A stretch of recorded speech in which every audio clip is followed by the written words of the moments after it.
To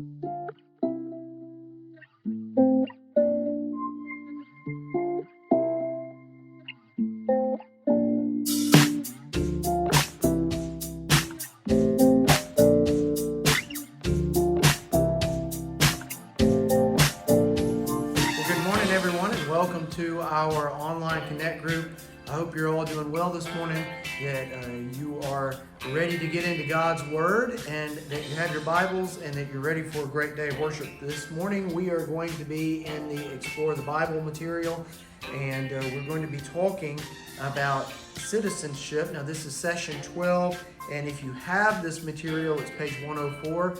Again, I would tell you, if you don't have this material and you would like it, just get up with us here in the church office and we can get it into your hands. Last week we were in the Bible Studies for Life material, and then this week we are back in the Explore the Bible material. Now, last week in this material, the topic of sacrifice was discussed, and Romans chapter 12 was the focal passage for that topic. And I want to remind you that Romans 12:1 is where Paul is encouraging us that in view of God's mercies, we should offer our bodies as living sacrifices, holy and pleasing unto the Lord. And he goes on to say that that is our spiritual act of worship. So he equates sacrifice with worship. And so believers should follow the example that Christ has set for us in living lives of sacrifice. The focal point of that passage was believers are to demonstrate Christ-like character, living as sacrifices in all they do. Now, this week, again, we're talking about the topic of citizenship, and we are in Romans chapter 13. And the point of today's lesson is believers should seek to represent Christ well in their communities and in their world. Okay? Now, when Lifeway puts together these lessons, they are working a lot of times a year out even in developing their curriculum. So they had no way of knowing when this curriculum was put together what we would be dealing with in our culture and our society today. So I always find it very interesting how God brings things along for his people at just the right time. And this is one of those occasions, I believe, because the topic of citizenship and how we should live in relation to the government of our nation is one of those issues that's kind of a hot button topic right now. If you have been on Facebook lately or have watched the news, you know that as people deal with this COVID-19 pandemic that we're all in the midst of, there tends to be two main camps of thought in regards to government intervention and our response to government intervention. At one end of the spectrum, you have people who believe that the government should not be involved at all, that they should stay out of our business, they should not tell us what we should or shouldn't do, they should not shut down our economy in any way, and that we need to be left alone to live as free citizens and make our own decisions. Now, there are fringes to that camp, of course, and one fringe of that camp is the idea that all of this is just some conspiracy in order to allow the government to take over more and more control of our lives. Now, at the other end of the spectrum, you have people who are completely willing to give up all of their rights and freedoms in order to have a measure of safety. And I believe that, in that camp, you have the group of people who are calling for us to do everything that the government tells us to do, to obey every single rule. And there is a lot of animosity between these two groups. Now, I would venture to say that most of us fall somewhere in the middle. We're concerned about the virus and believe it to be a real threat. We're also concerned about our liberties and our freedoms, and are concerned that some of those may be infringed upon. But we also take the situation very seriously and want to do what is right for the people around us. And so when we think about the topic of citizenship, I believe that it is extremely applicable to where we are right now in this place in time. And as we move through this lesson today and we look at Romans chapter 13, there are going to be three responsibilities that Paul elaborates on. Okay? He's going to talk about our responsibility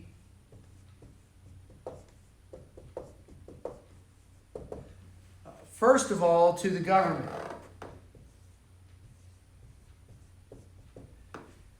In other words, how should Christians live in relation to the governing authorities or our civil authorities? Then he is going to talk about our responsibility to our neighbors.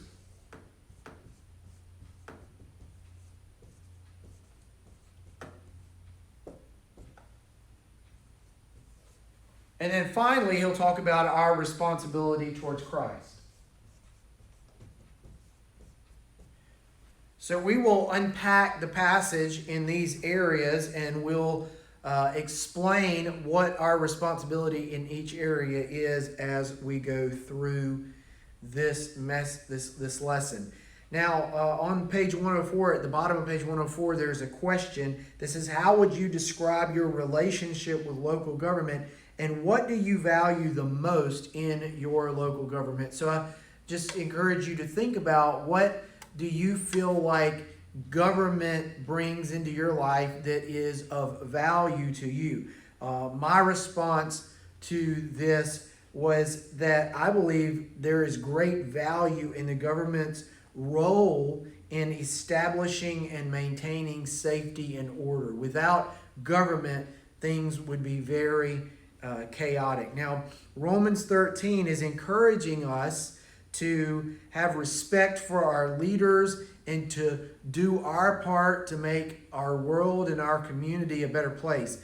And the author of this lesson on page 105 says, if we abdicate our duty to be a light to the world, the darkness will dominate with no one to blame but ourselves.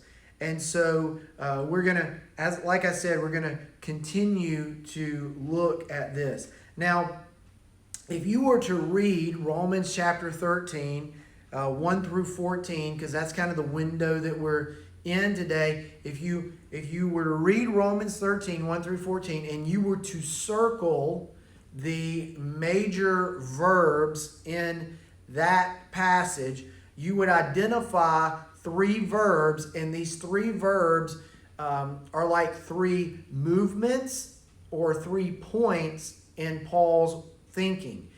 And they answer the question in regards to responsibility. What is our responsibility to our government? And the first verb that Paul gives us is submit. So our responsibility to the government is to submit to the government. Now, of course, this is within reason and within limits, and we'll talk about those in just a little while. Our responsibility to our neighbors is to love. And our responsibility to Christ is to anticipate, and we'll get into what that means a little bit more in just a few moments, okay? Now, you could cut off the Bible study now and you could go away and you'd have the main points of the message, but I hope that you'll stay with me because there's more for us to unpack as we go through this, okay? So let's look then, first of all, at Romans 13, 1 through 7, and this is where we're talking about our responsibility to the government and what it means to submit to government, okay? And now let me go ahead and tell you there's a Greek word in this passage that's very important, and Paul uses this verb in the imperative. And you know, An imperative is like a command. Go shut the door. Okay? I'm not really asking you to do it. I'm not just making a declarative statement. I'm telling you to do something. And Paul is also telling the Roman Christians to do something. And that is to submit. And the word is hupotasso. Okay? And this is what it looks like.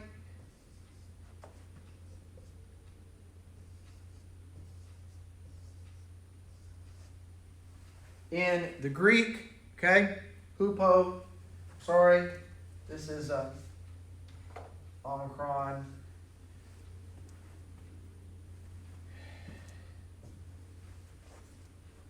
Hupotasso, okay?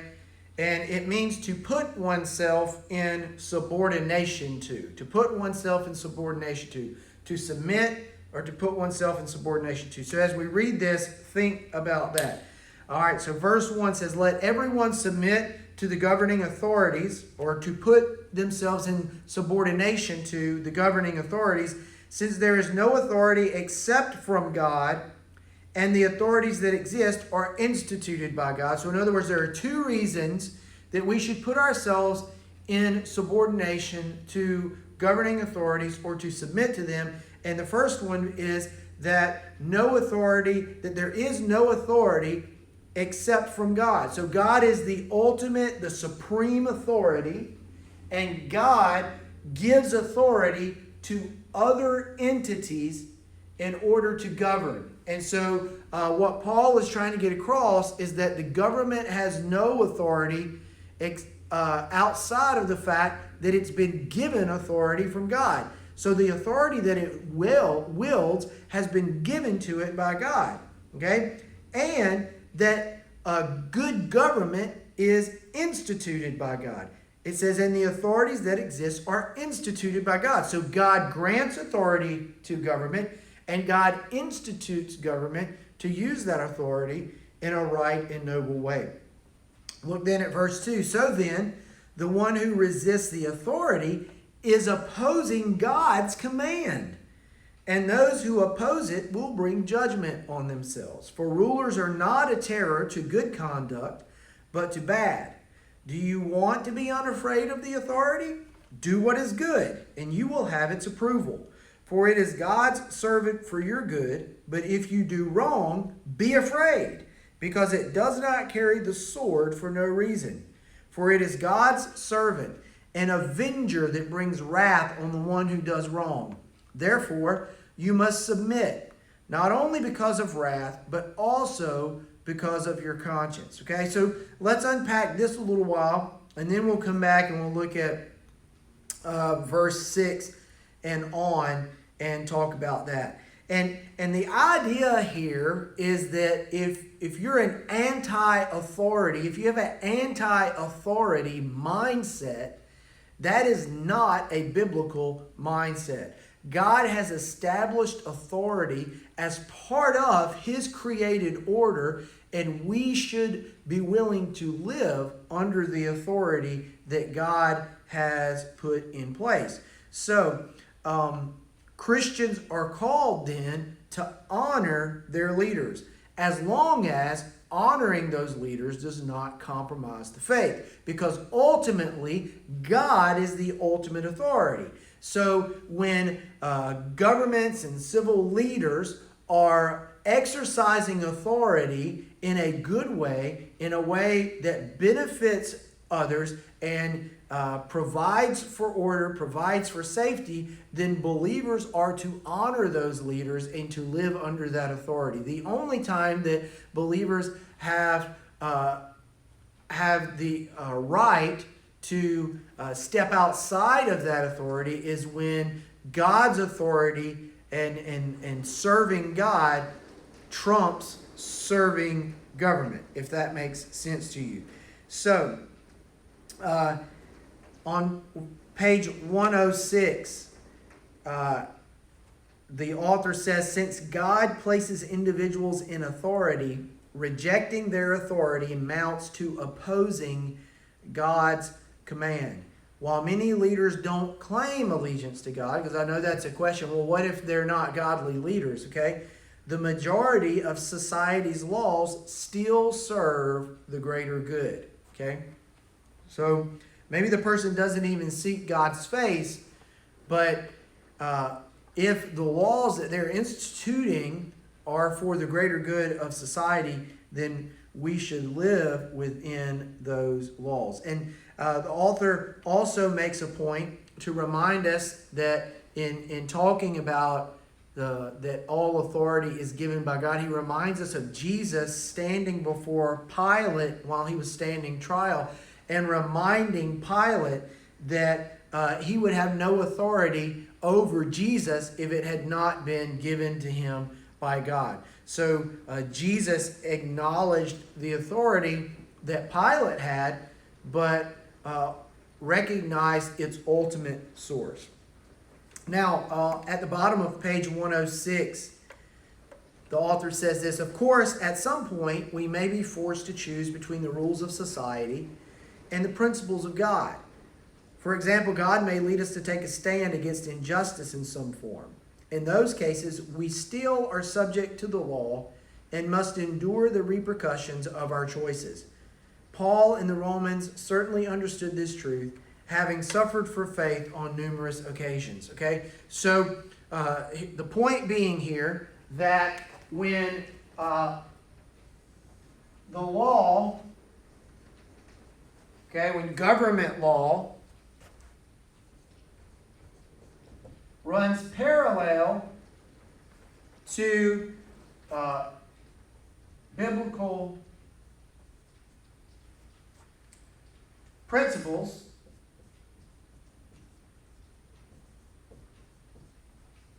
we should obey, and this is considered the norm. So it's considered normal that government law and biblical principles run in line with one another, like train tracks, and so therefore we should obey government law. But when there are times that government law runs against the biblical principles, then we are called to civil disobedience. Now, all civil disobedience is refusing to obey laws that one feels are unjust, but this is always done in a non-violent and respectful means. So you protest the laws, you even choose to disobey the laws, but you do it in a way that is still respectful of authority and that even accepts the consequences of your behavior. So we see this happening in the book of Acts. Remember that John and Peter were brought before the religious leaders and they were told to no longer preach the name of Jesus.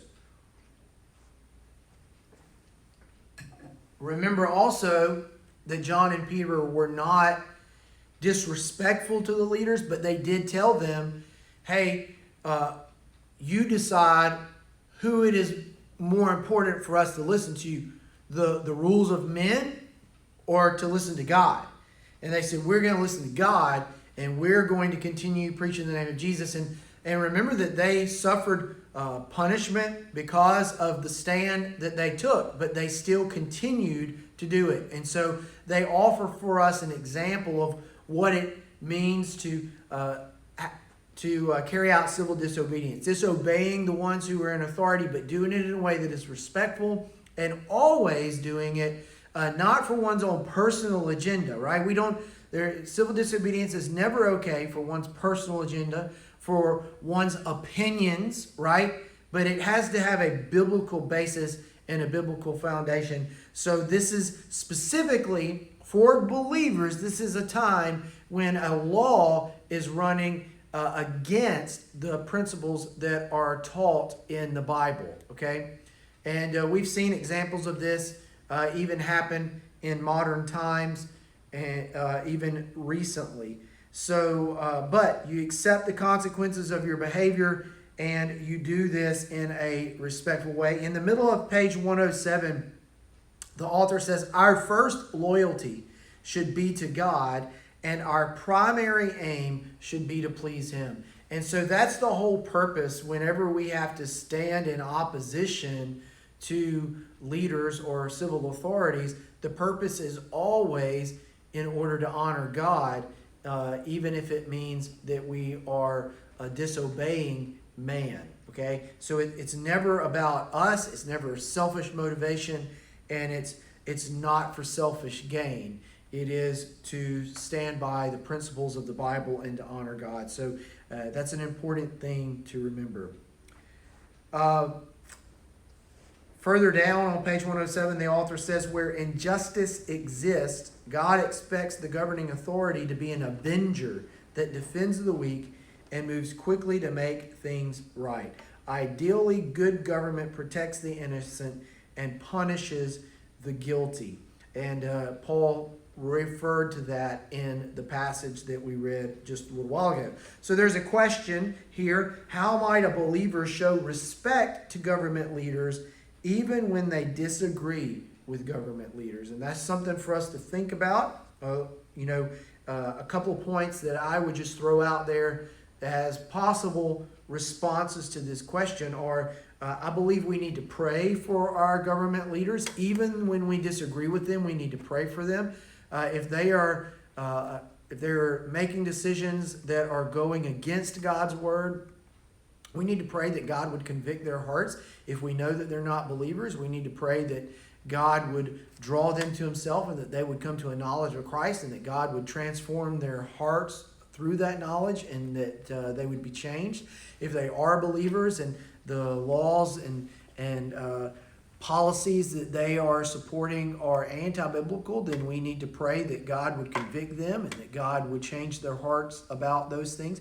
We need to contact them and make our voices heard, but we need to do it in a respectful way, a way that shows our respect for their authority without being condescending. And remember that Jesus has given us in Matthew chapter 18 a way of handling conflict, and the very first thing is to go to a person individually. And so while we may be tempted to jump on Facebook and share, or social media, or even sit around the water cooler and talk about how we disagree, it's better to actually try to do something about it by contacting our legislators, our senators, or our civil leaders. So we try to handle it in a biblical way, but most importantly, we remain peaceful as we do that. I've brought this up in one of my Wednesday night Bible studies a while back, talking about dealing with conflict. And I know abortion is a big issue for us as believers. That's been a hot topic for a couple of decades now. And people have gone about fighting that battle in the wrong way, and even have called themselves believers in doing that. And so it's never okay to be violent in our approach to civil disobedience, or in our approach to fighting against the things that our government have allowed that we don't agree with. Okay, so we need to do it in a respectful way. We need to do it in a way that honors God and honors and values the integrity of human life. And so we remain peaceful. And like we said a little while ago, sometimes that means we even suffer consequences for our stands against things that are not biblical in the world we live in. So, years back, there were people blowing up abortion clinics, killing abortion doctors, and And that's not acceptable from a biblical mindset, right? All right, so let's move forward then, because verses 5 through 7 talk about some other issues in regard to government. And it says, and for this reason you pay taxes. This is verse 6. Since the authorities are God's servants, continually attending to these tasks, pay your obligations to everyone, taxes to those you owe taxes, tolls to those you owe tolls, respect to those you owe respect, and honor to those you owe honor to. So what is set up here is the idea that we owe our government leaders and government, we owe them respect. Okay, it's like a debt of respect that we owe. And the author says here, disobedience creates guilt, and believers are called to walk in freedom from guilt. So honoring the laws of society allows us to sleep soundly at night, in addition to escaping judgment. And that leads us up to right in the middle of page 108. The author provides for us a key doctrine on the issue of religious liberty.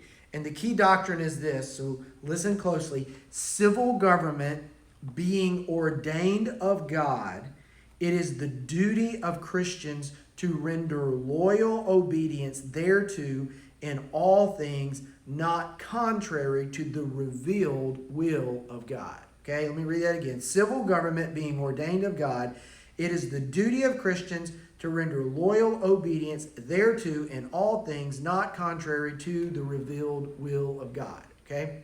So again, as long as these are running parallel with one another, we are called to obey. When these run antithetical to one another, we civilly disobey. And the priority is to always do that in a way that is peaceful and in a way that is even respectful, and to resort to other means of dealing with issues only as a last resort. Okay? So that feeds right into then what is our responsibility to our neighbors. And our responsibilities to our neighbors is to love. Look at Romans 13, 8 through 10. Paul says, do not owe anyone anything except to love one another.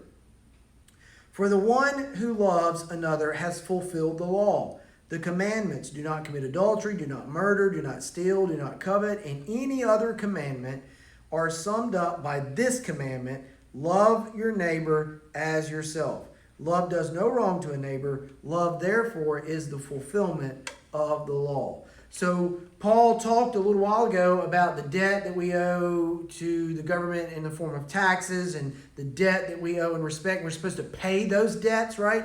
But what Paul wants us to understand here is that there is one debt that we will never be able to pay. There is one debt that we will continually be indebted to give towards, and that is this debt of love that we owe to our neighbors. It's one that will continue, and it's one that we will never be able to fully pay off. And so, unlike financial debts, the debt of love never expires. Now, remember that Jesus says when he was asked what is the greatest commandment, and this was in Matthew chapter 22 that he was asked this question, that Jesus says the first and most important commandment is to love the Lord your God with all your heart, your soul, your mind, and your strength. And then Jesus goes on to say, but the second is to love your neighbor as yourself. And so Paul actually restates that here, love your neighbor as yourself, in verse 9. This is the principle. Now, here's the deal. And this is how this all plays into obedience and disobedience, right? Because sin is love for self. And so when we are sinning or we are pursuing a sinful lifestyle, we are living for self, and we are self-indulgent, selfish people. However, love is focusing on others.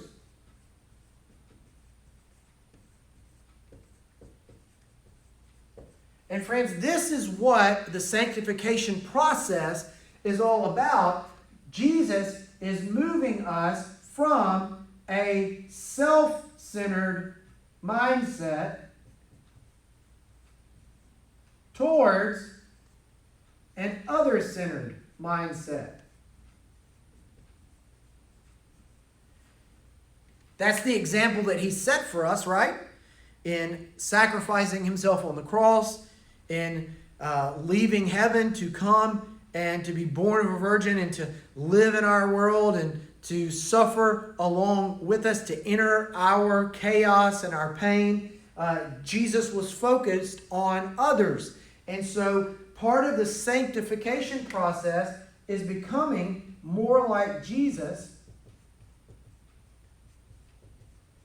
and moving away from a sinful focus on yourself to a loving focus on others. Okay? Now, top of page 109, the author says, those who practice love well place their own desires on hold for the benefit of others. Our natural tendency is to advance our own agendas, even if it hurts others in the process. Paul emphasized that love does no wrong to others, right? And remember when Jesus gave the parable of the Good Samaritan, really one of the points that Jesus was making in that parable is that your neighbor is not the person who benefits you the most. Your neighbor is not the person who necessarily lives like right next door to you. Your neighbors are not defined by geography or ethnicity or anything like that. Our neighbors are anyone that we can help. And so we are called to love our neighbors. We love because he first loved us. And that's 1 John 4:19. And we reflect him to the world through our love, right? So in the middle of page 109, the author says this: loving others is a common theme in the New Testament. In John's Gospel, Jesus said his followers would be known by their love. And the early church members worked to live that out in practical ways. So you go over to Acts chapter 2 and you read about what was going on there, and you read the next chapters, a few chapters after that, and you see that believers were selling their possessions, giving their possessions away in order to help one another. Needs were being met. Ministry was happening because they loved one another. They were living out that love. Later, Paul told the Corinthians that love treats others well. This is 1 Corinthians 13. Likewise, John and Peter each encourage genuine love among early Christians. We must learn to love others well. So then there's a question: how does keeping the commandments listed by Paul demonstrate love for others? Now, what he's talking about is, he says, do not commit adultery, do not murder, do not steal, do not covet, and any other commandment are summed up by this commandment: love your neighbor as yourself. So how does loving others accomplish the commandments? And that goes back to this right here. Why do we commit adultery? Because we're sinful people. Why do we steal? Because we're sinful people. Why would we murder? Because we're selfish. We're sinful people. Why do we bear false witness? Because we're selfish and we're sinful people. Why do we covet? Because we're selfish and we're sinful people. But as we move away from a selfish mindset and a self-centered motivation in living life towards an other-centered motivation, towards loving others, we leave those sins behind and we start living out a holy lifestyle. Okay? And so as we love others, that's why throughout the New Testament we're often told that love is the fulfillment of all of the commandments. That's why Jesus said that the greatest commandment is to love God above all else and with all that you are. Because if you do that, you move away from selfishness towards total devotion to God, and that loving others as yourself. That means that we're focused on them just as much or more as we're focused on ourselves. That moves us away from a selfish mindset that uses other people as objects in order to fulfill our desires, to making ourselves subject to the needs of others in order to fulfill their needs. And so it makes us like Jesus, and love fulfills the commandments. And so that is how we are that's our responsibility to our neighbors, is love. And then the last responsibility that Paul talks about is, what is our responsibility to Christ? and that is to anticipate Christ's return. And that anticipation is really what drives these first two things. Why do I submit to the governing authorities? Because I want to live a life that anticipates the return of Christ. I want him to find me faithful when he returns. When he returns, I want to be found doing and living how he wants me to live. To be showing respect and authority to the ones that he's placed in my life as authority figures. And when he returns, I want him to find me loving my neighbors, living out a lifestyle that mirrors his, and bearing his image to others in love. And so as we live in anticipation of Christ's return, right, it affects how we live in these other two realms of our lives. So look at what Paul says in Romans 13:11. Besides this, since you know the time, it is already the hour for you to wake up from sleep, because now our salvation is nearer than when we first believed. The night is nearly over, and the day is near. So let us discard the deeds of darkness, again, that sinful lifestyle, and put on the armor of light.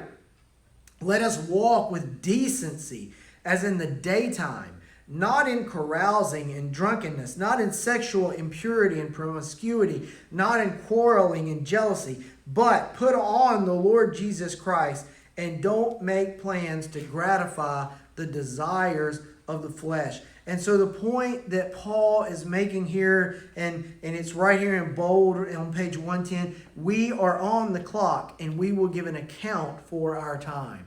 You and I are supposed to be serving Jesus, representing Jesus to the world around us. We're on the clock. That's the job that we've been left to do. And when Jesus returns, and that day draws closer every minute of every day, when Jesus returns, we want to be found faithful in our service to him, doing the job that he called us to do.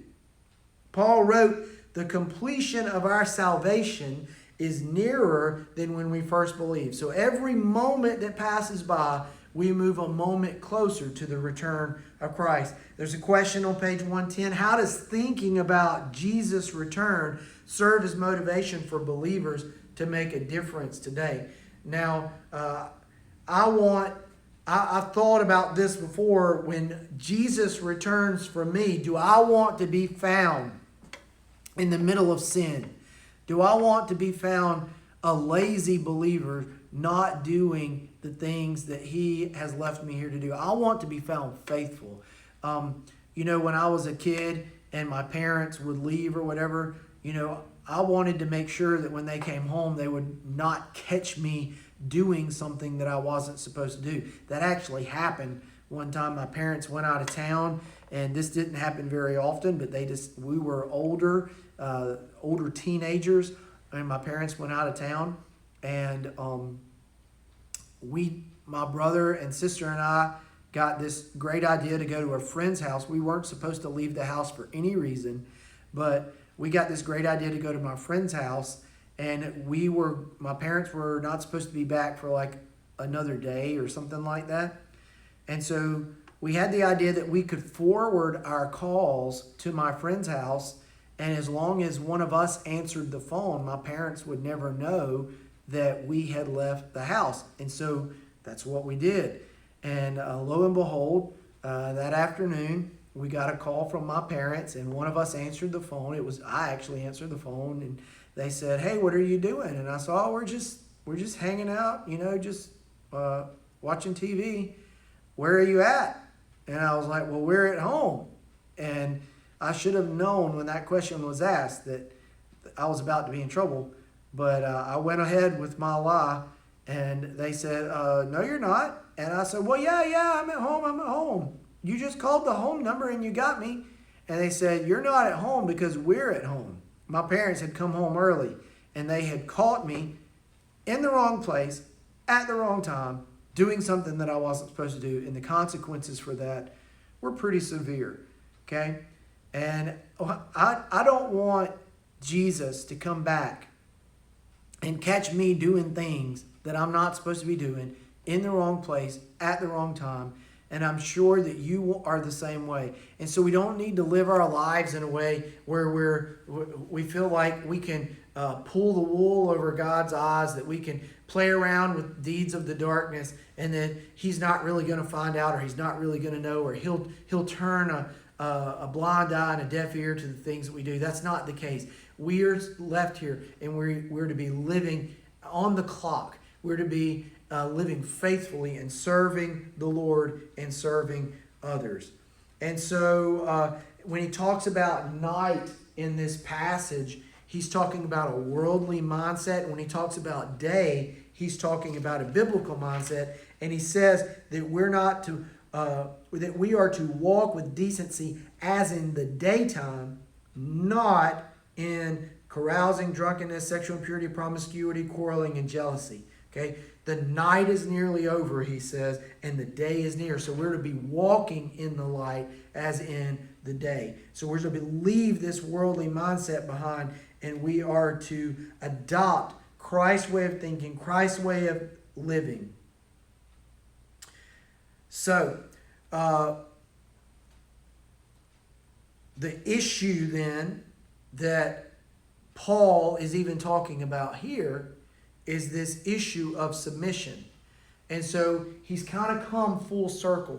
He started out by talking about our submission to government authorities, and that ultimately when we submit to them, we are submitting to God's authority. And then here at the end, he's talking about living in complete submission to Christ. And really the truth is, if you and I live in complete submission to Christ, then we have no reason to fear those who are in authority over us, because we will be living in the proper authority. Okay? So there's a question on page 111 that says, how can a believer shed light in a dark world and do so with love? Are there inappropriate ways of being light in a dark world? And my response to this is that we shed light in a dark world by living an example and by serving other people. And there are inappropriate ways of being light in the world. One of those is hypocrisy. So if we claim to be people who love the light and who want to live in the light, but yet when people observe the pattern of our lifestyle, it's marked by darkness, then they see us as hypocrites, and it doesn't point people to Jesus. It actually harms the name of Jesus, right? So hypocrisy. And I said also judgment without mercy. Remember we talked about how in the weeks before this, that God's judgment and mercy are equally balanced when He offers them to us. And so we need to equally offer judgment and mercy, so that when we say sin is sin, we need to always only immediately follow that up with, but there's forgiveness, right? You can be forgiven for your sin. And so we don't need to just be judging people, constantly pointing our fingers and looking down our noses at people. We need to do that we need to correct with a tender heart and an eye towards restoration and salvation and forgiveness. And then I said there's another way that we can respond inappropriately is through inappropriate acts of violence, right? And that can happen as well. We can lose our tempers. We can be very mean-spirited, and we can be angry. And remember that we're told to be angry, but not to sin, right? And so we have to be very careful with how we respond to the things that are going on around us. And we need to make sure that we always respond in a way that points people towards Christ, that demonstrates respect for authority, and that seeks to live in submission to that authority as much as possible, especially when it does not, it's not antithetical to the authority and our submission that God has in our submission to Him. So on page 112, we're kind of wrapping this up, and just some quick points here. And these are kind of the takeaways for this lesson. Believers should honor their government and its leaders by being model citizens. Okay? Believers should demonstrate Christ-like love to all people, especially other Christians, and believers should live holy lives in anticipation of the return of Christ. And as we do those three things, we fulfill our responsibilities to these three groups. Our responsibility to government, our responsibility to our neighbors, and our responsibility to Christ. And so I just leave you with a couple of questions here from the end for you to think about and process. What are some things you can do to make your community a better place?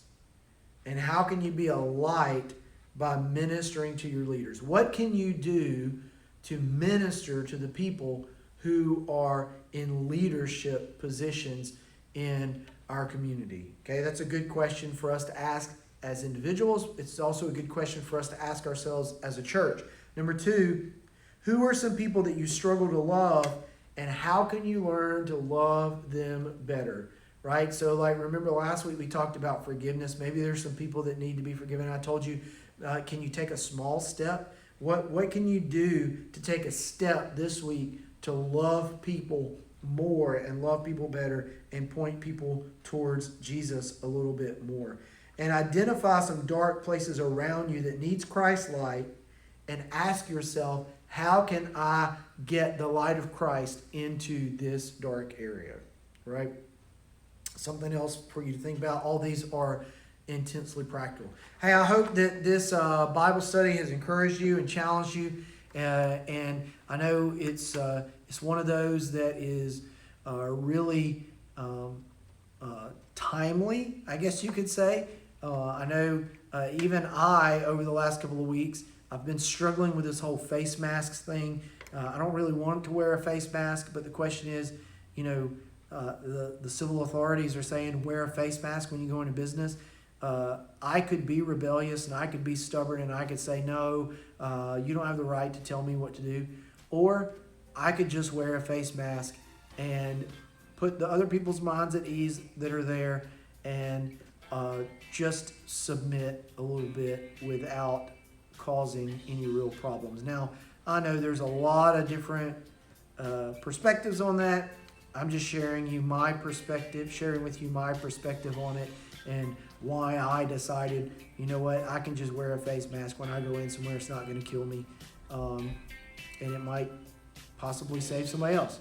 I don't know, but I'm going to choose, for my part, to live in submission to the authorities that God has placed in my life, and I'm going to seek to do that in a way that's respectful and in a way that hopefully will demonstrate my love ultimately for God in that submission. Hey, I hope that it's been a good day for you. You got a few minutes before we start with worship, so get you another cup of coffee and get your hearts and minds prepared for our time in worship together. Let me pray with you as we close out. Father, I love you and thank you for this day, and thank you for your grace and mercy. Help us, Lord, to learn to be submissive people who submit to the authorities that you place in our lives.